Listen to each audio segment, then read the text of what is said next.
Hai semua, Assalamualaikum warahmatullahi wabarakatuh. Perkenalkan, nama saya Afinda Anggraini. Saya di sini akan menjelaskan tugas dari Ibu Vina, yaitu menjelaskan prinsip-prinsip dan praktik ekonomi dalam Islam. Jadi, kata ekonomi tidak asing karena sering kita dengar dalam kehidupan sehari-hari. Contohnya, ada golongan ekonomi menengah, kesulitan ekonomi, atau pertumbuhan ekonomi. Istilah ekonomi secara kasat mata lebih dominan dikenal sebagai produk barat. Dewasa ini berubah menjadi bumerang dan bahkan ditinggalkan oleh penciptanya. Adapun pengertian prinsip ekonomi Islam. Prinsip adalah asas atau dasar, yaitu kebenaran yang menjadi pokok dasar berpikir dan bertindak. Ada pula prinsip dan praktik ekonomi Islam yang dijadikan acuan umat Islam, yaitu 1. Hendaknya dilakukan dengan cara yang baik. 2. Hendaknya kegiatan ekonomi teradministrasi dengan tertib. Dan 3. Dilakukan secara berencana dan profesional. Ada juga prinsip ekonomi secara pribadi. Jadi, setiap orang secara pribadi berhak untuk bekerja secara halal dan berhak memiliki hasil kerja secara pribadi. Ada juga prinsip kerjasama sebagai penggerak ekonomi Islam. Islam memerintahkan kepada umat Islam untuk mengelola ekonomi dengan cara kerjasama. Dan ada juga prinsip Islam menolak sistem monopoli. Sistem monopoli adalah sistem menguasai secara keseluruhan terhadap sumber dan jenis harta serta menimbunnya.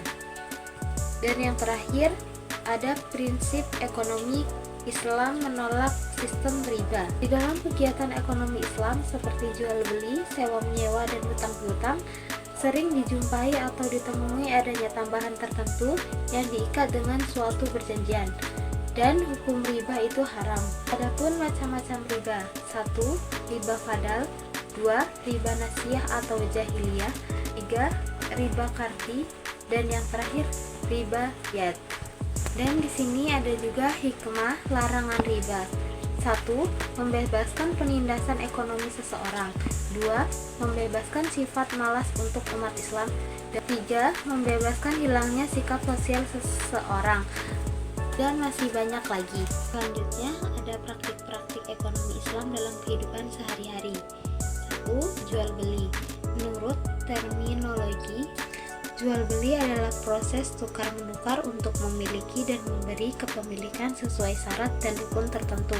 Membayar barang sesuai ijab dan qabul. Di sini yang dimaksud ijab adalah pernyataan penjual, sedangkan yang dimaksud dan qabul adalah pernyataan pembeli. Jual beli juga memiliki prinsip yang tidak dapat dipisahkan dari unsur-unsur, yaitu 1. Kegiatan tukar menukar barang. 2. Dilakukan secara sukarela. 3. Barang yang ditukarkan memiliki manfaat. Dan yang terakhir, barang dapat diserah terimakan. Ada juga syarat dan rukun jual beli. Syarat yang pertama, adanya akid atau penjual dan pembeli. Penjual dan pembeli ini memiliki syarat, yaitu pertama, balik. 2. Berakal. Yang ketiga, atas kehendak sendiri. Dan yang keempat, bukan orang yang terhajru. Arti dari terhajru adalah pemboros dan muflis. Syarat yang kedua adalah adanya makud alaih atau barang yang dijual belikan. Barang yang dijual belikan juga memiliki syarat, yaitu 1. Barang milik sendiri. 2. Barang dapat diserah terimakan. 3. Barang ada manfaat. Dan yang keempat, barang suci. Dan syarat yang terakhir adalah adanya sigat atau ijab dan qabul. Dalam ijab qabul juga memiliki syarat, yaitu 1. Dilakukan atas kehendak sendiri. 2. Dilakukan secara langsung, bersambung, dan tidak ada batasan waktu. Dan yang terakhir ada keuangan syariah. Ada beberapa istilah kerjasama dalam ekonomi Islam, yaitu sebagai berikut. 1.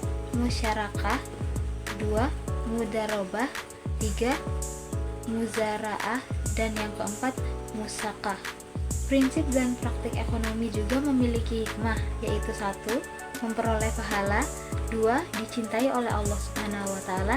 Dan yang ketiga, terhindar dari praktik riba. Mungkin itu saja yang dapat saya sampaikan. Maaf bila masih banyak kekurangan. Wabillahi taufiq wal hidayah. Wassalamualaikum warahmatullahi wabarakatuh. Jangan lupa like, comment, and subscribe. Bye.